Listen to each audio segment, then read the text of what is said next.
Assalamualaikum warahmatullahi wabarakatuh. Salam sejahtera.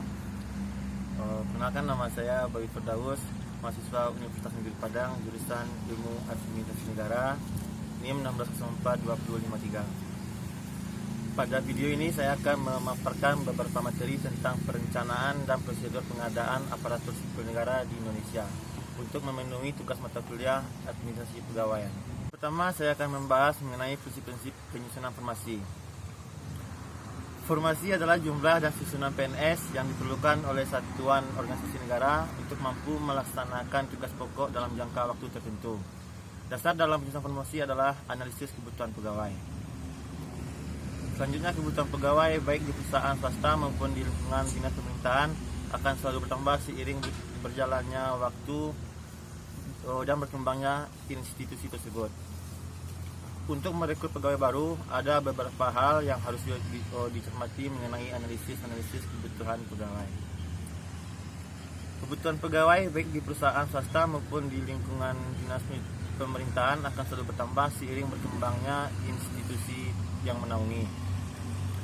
Untuk merekrut pegawai baru, ada beberapa hal yang harus dicermati mengenai analisis kebutuhan pegawai. Selanjutnya, poin kedua mengenai sistem penyusunan formasi. Sistem penyusunan formasi dapat digunakan dengan dua sistem, yaitu sistem sama dan sistem ruang lingkup.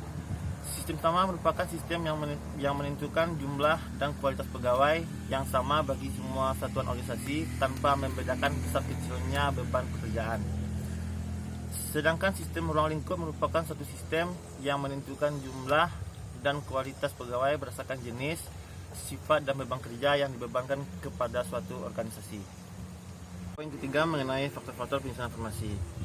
Faktor yang mempengaruhi penempatan formasi diatur dalam pasal 2 Peraturan Pemerintah Nomor 5 Tahun 1976 yang menyatakan bahwa formasi untuk masing-masing satuan organisasi negara disusun berdasarkan jenis pekerjaan, sifat pekerjaan, perkiraan beban kerja, perkiraan kapasitas pegawai, jenjang dan jumlah serta pangkat, analisis jabatan, prinsip pelaksanaan pekerjaan, peralatan yang tersedia, serta kemampuan keuangan negara atau daerah.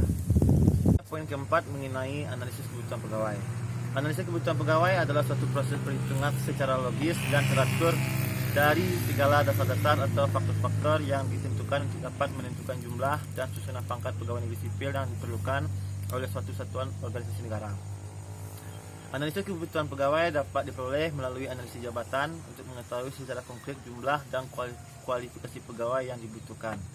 Analisis jabatan meliputi uraian jabatan atau uraian pekerjaan, kualifikasi atau syarat-syarat jabatan, serta peta jabatan.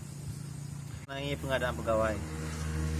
Pengadaan pegawai negeri sipil dilakukan berdasarkan kebutuhan untuk mengisi formasi yang lowong. Lowongan formasi dalam suatu organisasi pada umumnya disebabkan karena adanya pegawai yang berhenti, pensiun, meninggal dunia, atau adanya perluasan organisasi. Setiap warga negara Republik Indonesia mempunyai kesempatan yang sama untuk melamar menjadi pegawai negeri sipil setelah memenuhi syarat-syarat yang ditentukan. Oleh karena itu, lowongan formasi tersebut harus diumumkan seluas-luasnya melalui media massa yang berisikan informasi tentang dan jenis jabatan yang lowong, syarat-syarat jabatan yang harus dipenuhi oleh setiap pelamar, alamat dan tempat lamaran ditunjukkan, batas waktu pengajuan lamaran, lain-lain yang dipandang perlu sesuai kebutuhan.